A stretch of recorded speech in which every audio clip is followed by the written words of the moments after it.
Hi everybody. We're going to talk about shutter speeds today. This is another really important concept. You remember the kitchen sink metaphor? You got a faucet, you've got water filling up a sink, and you can choose to open up the tap wide and let a lot of water in, fill the sink up fast, or you can open the tap up just a little bit and trickle it in. We're going to think about light being like the water going into that sink. Shutter speed is how long you leave the spigot running. Simple as that, right? Fairly simple. But now, if you'll allow me to wax poetic for a moment, proper use of shutter speed takes a picture from being a mere rendering of an event to becoming something very iconic, something that goes way beyond the original moment. I mean, if you look at pictures in which the shutter speed's been used well, man, learn to use this setting, people are going to think you're a genius. They're going to think you're brilliant. That's kind of nice. So, I want you to listen to something here. Listen to this. This is all about shutter speed. Okay. Various shutter speeds on your camera are imperceptible to hear, believe it or not. But listen to this. 50th of a second. Do you hear that? A 50th of a second. Now listen. Something that's 10 times faster. A 500th of a second. 500th of a second. Do you hear any difference? I don't. Both are tiny amounts of time. I mean tiny. Nearly impossible to perceive, yet in still photography, there is a world of difference between a 50th and a 500th, something you can't even hear. How much difference? Let's take a look at some Cayman pictures here from the Brazilian Pantanal. That a 500th of a second and a 50th. Big difference. Even slower yet, say a quarter second. Really super slow pictures. Really. Shutter speed matters. Big difference. You can't hear it, but you can see it. Your camera sees it. Your camera sees it. I often think of something my dentist said a few years ago when he told me he was going to need to enlarge one of my old fillings by 1 millimeter. I said, 1 millimeter is nothing. And he looked at me and he said, you know, Joel, in dentistry, his dark Italian eyebrows raised, in dentistry, 1 millimeter is a mile. I thought that was kind of funny, and he did too. But it is the same way with shutter speed. Huge difference, huge difference. Nothing to laugh about, really. Let's go back out in the field and take a look at the difference between fast and slow shutter speeds. I think you'll find this interesting. Okay, so we want to talk about shutter speeds. How do we illustrate shutter speeds? A lot of these shutter speeds, they're in such minute increments, we can't even hear the difference with our own ears. Well, I've thought of a way to illustrate this for you that I think will be a lot of fun. In the background I have Wilfred and Emma DeVries, grandfather and granddaughter, and they are good at using grinders on metal, and they're going to throw sparks. And as they throw these sparks up, I'm going to shift the shutter speeds on my camera from very slow, a second to 2 seconds, all the way up to a 500th of a second to show you guys the differences between shutter speeds. Now notice, my camera is on a tripod and I have a cable release. And the reason is, I want to slow that shutter speed down, but I don't want the whole scene to be moving. And if I was any slower than, say, a 60th or a 30th of a second handheld, the scene would be all blurry. So everything's locked down, everything's stationary, except the sparks are going to be flying everywhere. With that slow shutter speed, it should really be something. So you ready, guys? Excellent. Okay, I'm putting on my safety glasses. I'm putting in my earplugs. Safety first. Off we go. Hit it.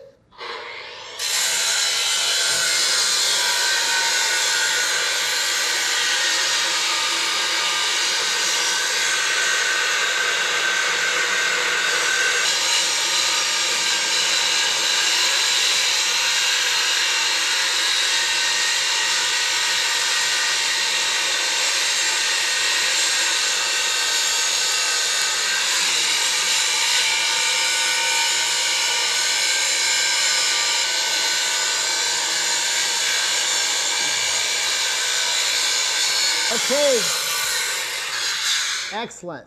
Thank you guys, beautiful.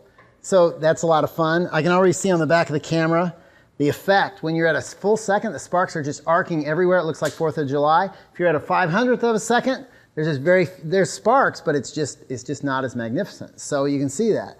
Now you're saying, okay, great, that's fine, Joel, but I don't have industrial grinders at home. That's fine. This is just an illustration to show what a stationary situation with things moving around you can do. You can do this too. It can be as simple as going to a park and putting your kids on a carousel that's moving round and round while your camera is stationary on a tripod. It could be something simple as running water, water in a stream, water anywhere, swimming pool moving even, it doesn't matter. It could be something like fireworks. The slower the shutter, the more beautiful and dramatic. So you can do this too. The key though is experiment. Experiment, experiment, always. Try these different shutter speeds. That's the only way you're going to learn. I promise though, if you take the time to use a tripod and a cable release and pick an interesting subject, it is well worth it. It's a lot of fun. That was kind of interesting, wasn't it? The picture with the slow shutter speed was really the only picture worth looking at in that situation, in my opinion. Check it out. Looks like fireworks on the 4th of July, doesn't it? Now, I mentioned in the field video that you could experiment with different shutter speeds with flowing water. I wanted to show you a few photographs now to illustrate my point. You'll see some parallels to the effect shutter speed had on the sparks from Emma's grinder, but with water now. So take a look. This is at a 500th of a second. The water's frozen solid here, not literally of course, but so much so that you can see the individual droplets suspended in the air. Remember, we could see the individual sparks flying at the same shutter speed, 500th of a second or so, in the video. Now look at this image. Wow, better in a way. 1/10 of a second here. The water blurs together in a continuous stream. I always think slow shutter speeds on water, like shutter speeds on sparks, is a very cool effect, something we can't really perceive or see with our own eyes, but the camera can see it. But look also at how that stream of water blurs the background. That's something we can use to clean up chaotic backgrounds a bit then, eh? That's a bonus, total bonus. Okay, now that you've seen examples of the difference, let's dig a little deeper into fast and slow shutters, how you can use them to purposely improve your photos, fast and slow shutters. Most mid to advanced level cameras, film or digital, offer some way to control the shutter speed if you look around a little bit. If you're using an SLR or advanced point and shoot, the easiest way to start experimenting is by using shutter priority exposure mode. This is often indicated by an S for shutter or a T for time, depending on what camera you have. Let's take a look. So on my camera, I literally pick up my shutter by spinning a knob on the back. Shutter priority, that's it.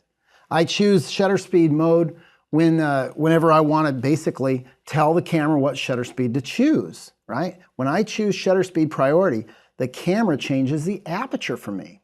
Nice simple way of experimenting with this, because I'm letting the camera do the thinking when it comes to the exposure. And you can try this too.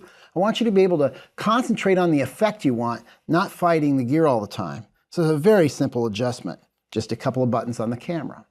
When I experiment with my camera, I try to keep things as simple as I can in the beginning, which is why I recommend using shutter priority to experiment with shutter speed. One less thing to worry about, okay? So what's a good rule of thumb for choosing a shutter speed? Well, it depends.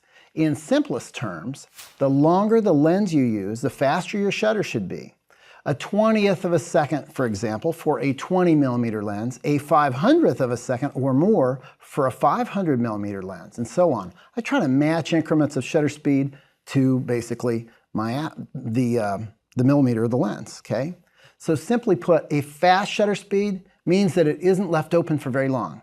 Pretty simple. This is extremely useful for things like sports or other fast-moving subjects. Fast shutter speeds are more difficult to use simply because you have to fire the shutter at exactly the right moment, just as the action you want occurs. So in this image, I used a fairly fast shutter speed, a 250th of a second, to slow these skinny dippers down right when they're jumping in midair. That's when I wanted to get them. Now here's another shot, same deal, 250th of a second, jumping off of a hay bale. Now look at this one. 160th of a second, pretty close to those other exposures, but look, it's mostly blurry. Why is it just the feet of the frog? Why are they sharp and nothing else is? Well, it's because the frog's jumping really quickly. He's moving very quickly, and he's closer to the camera. So 160th of a second wasn't quite enough to freeze the action. We have the exact same shutter speed, basically, or very close, in all these pictures. But one subject has the action stop completely, and the other doesn't, simply because the frog's moving faster, and I don't mind a bit. You know, in the end result, he's a hopping frog, that's what he's born to do. If I wanted the frog frozen and sharp, I would have needed maybe 1,000th of a second or more to freeze him tack sharp. But you know what? You don't need everything tack sharp all the time. The bottom line, the faster the subject and the closer it is to your camera, the faster your shutter speed should be to freeze them. My favorite subject for using fast shutters, though, is really a bird's wings in flight. This is a nice way of illustrating it. Back home in Nebraska, each spring, we have the annual migratory stopover, the sandhill cranes. Some 500,000 of them descend on the Platte River each March. And the photography is very, very fantastic, actually. It's great. The birds are in the air morning, noon, and night, and it's a great place to practice photographing birds on the wing because the species is so large, about 4 feet tall. It makes for a huge moving target as far as birds go, and I can try varying shutter speeds on them. So in this image, for example, the birds are tack sharp. They're all in focus from wingtips to beak, right? You think it's a fast or a slow shutter speed? Fast shutter, of course. There's plenty of light, so we can crank that shutter speed up beyond what's needed to even a 6400th of a second if we wanted to. Okay, now, next frame. The heads and the bodies are fairly sharp, but if you look at the feet and the wingtips, we've got some movement there. They're a little blurred because they're moving more than the rest of the body at a faster rate. What do you think? Slower shutter speed, of course. We're down from, say, a 6400th of a second to a 3/20th of a second here. I think this is a nice, pleasing shutter speed because it gets the eye of the bird sharp, still getting some movement in there. That's fine. Okay, let's slow it down some more. Let's get dramatic. Even more. Now we're at a 30th of a second.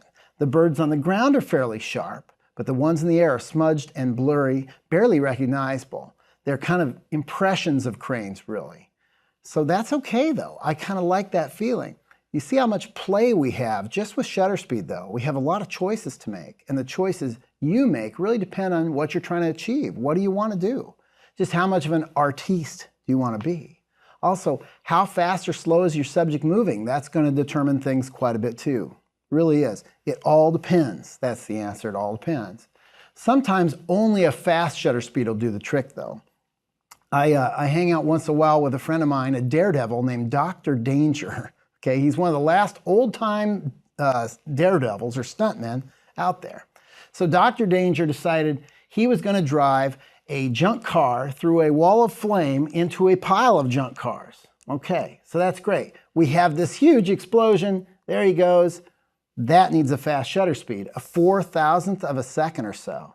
I had the advantage of it being very, very strong light, bright daylight, and of course the explosion gave me another little burst of light, and it all resulted in a very fast shutter speed. Dr. Danger's in and out very quickly. That's all on a motor drive. By the way, Dr. Danger, he has a hard time getting health insurance. Hard to believe, isn't it? But fast shutter speeds, man, when you're doing that, anticipating the moment is crucial to getting the shot. You really have to anticipate.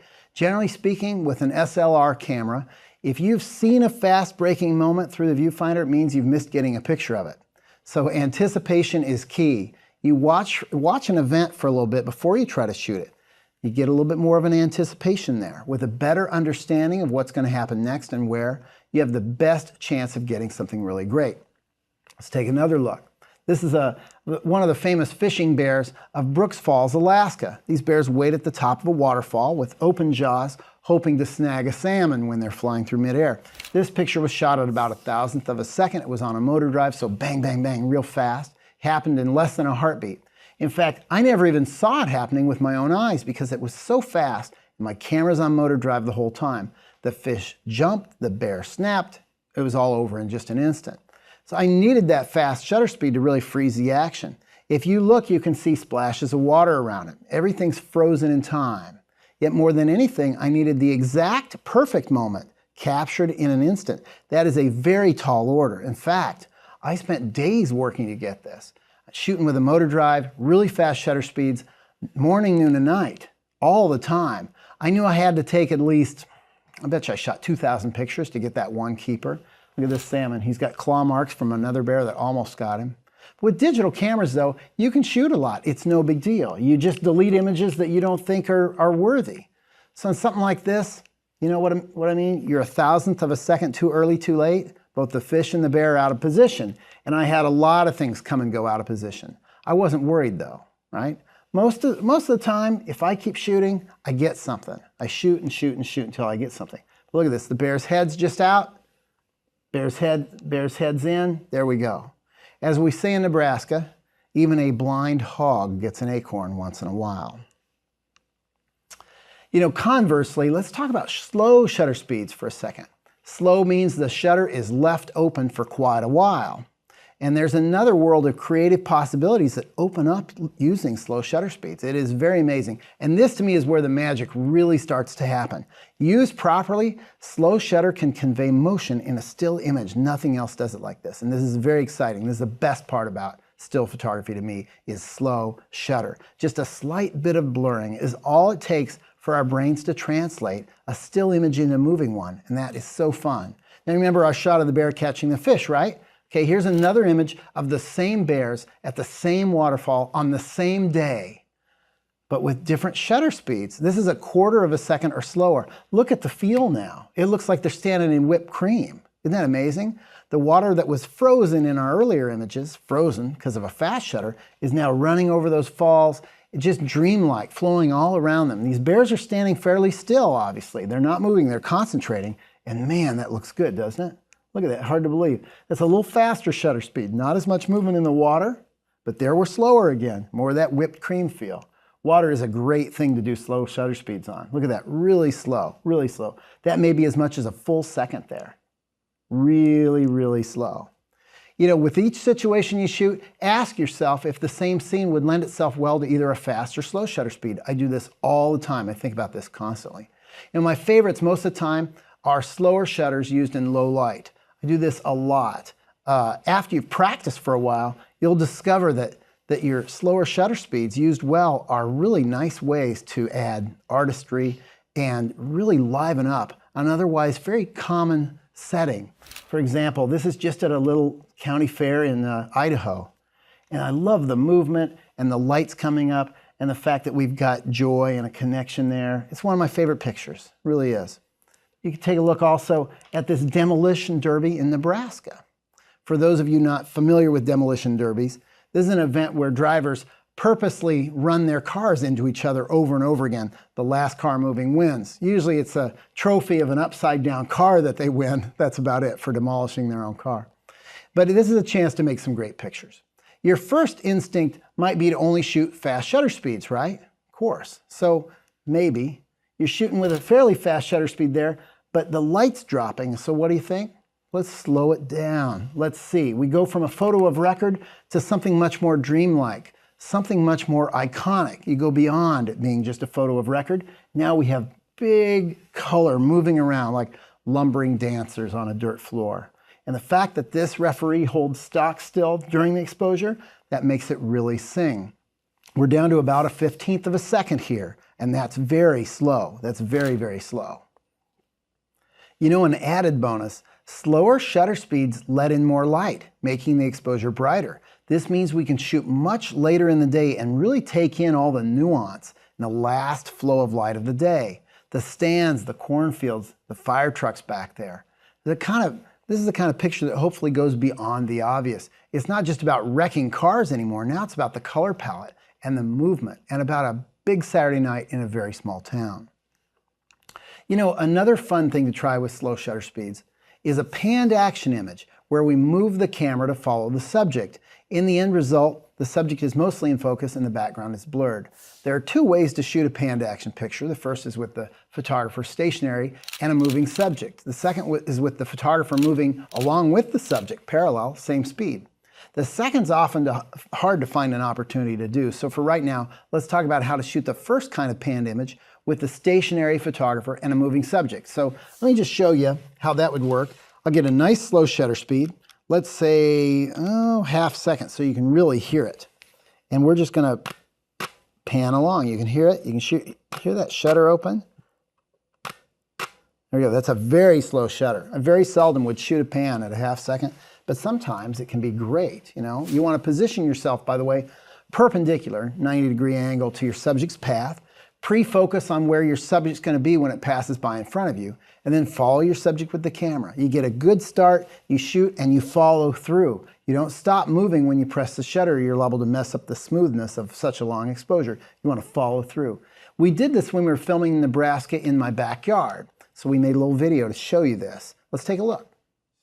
Okay, so I'm going to try a little panned action right now. Panned action is a beautiful effect. It's something that only still photography can do well. It's where we slow down the shutter and we move with our subject, and we just create this beautiful blur with the subject sharp, hopefully. It's hit and miss in panned action. Once in a while you get lucky though. So what I'm going to do, I got Kathy and our big dog Muldoon. They're just going to run through the backyard, and panned action is going to not only get us this kind of lyrical picture, we hope, but it's going to clean up our background. That's really key. Cleaning up backgrounds is something that panned action does great because it just smooths out the world. So let's go for it. Let's do something. Okay, you ready, Kathy? Okay, hit it. Perfect. Okay, hit it again.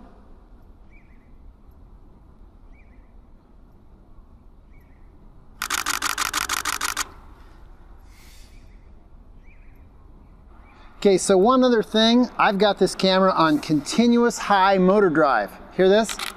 Lots of frames, lots of chances. I want this thing to be going as fast as it can because it's hard to get a good one. Let's try it again, shall we? Go ahead, just try one. This will be fun. Okay, go.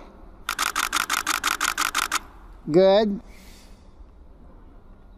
Okay.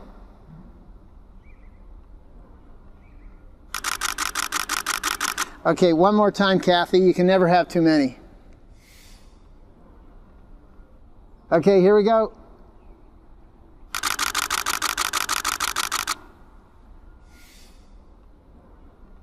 Ready. All right. Hey, I think we got a good one. That looked good. You know what? You can never take too many. Let's do it again. Okay, ready? Yeah, you know, that's really not true. You actually can have too many, especially if your wife's irritated with you for having her run through the yard all afternoon. First, make things easy on yourself by choosing the right subject. The faster your subject is moving, the better the pan will be. Embrace the blur. We're trained to think that an image has to be sharp all the time, but that's not always the best. Still photography is a great chance to experiment with this.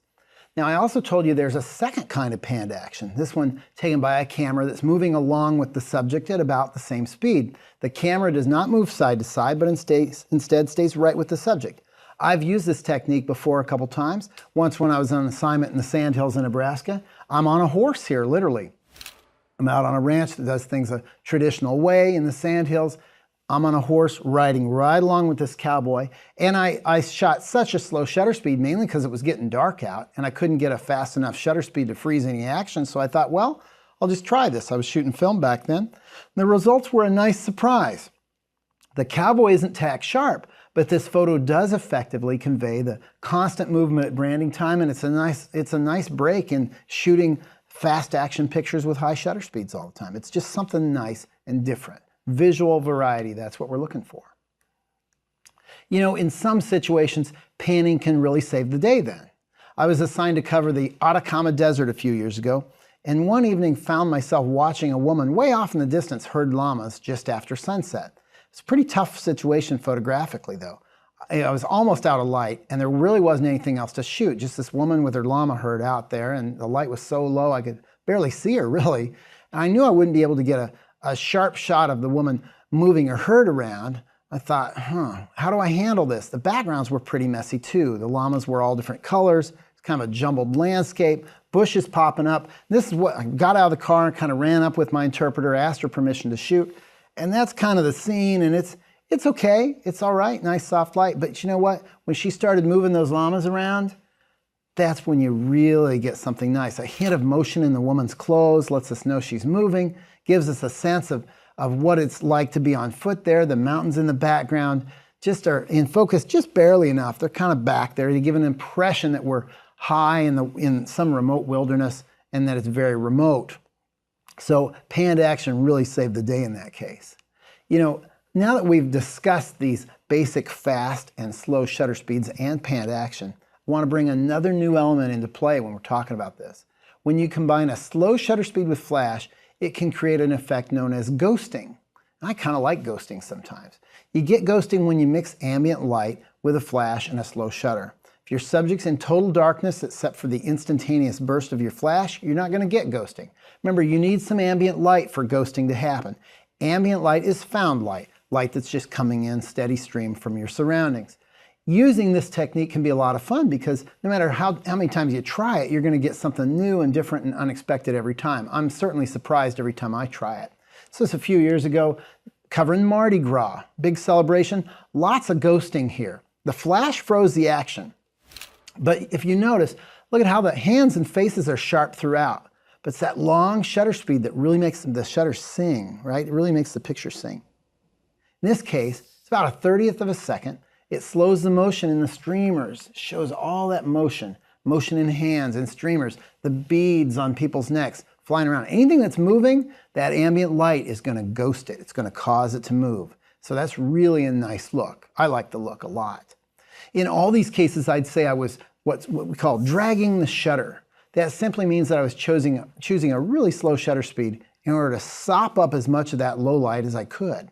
The flash is then introduced as a way to freeze something in the frame. This takes some practice to do well, but again, the results can be really amazing. It just depends on the speed the subject's moving and the amount of ambient light available in the room. Throwing in the right amount of flash is critical too, and I'll talk more about that in the flash lecture. But here's an example.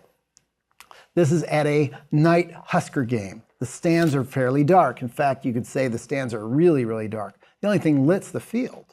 So I knew I'd need a long exposure to get the field properly lit, since there's no way any flash could reach that far, obviously, from where I was. So I used a longer shutter to soak up the ambient light that's shining on the field, on the playing field.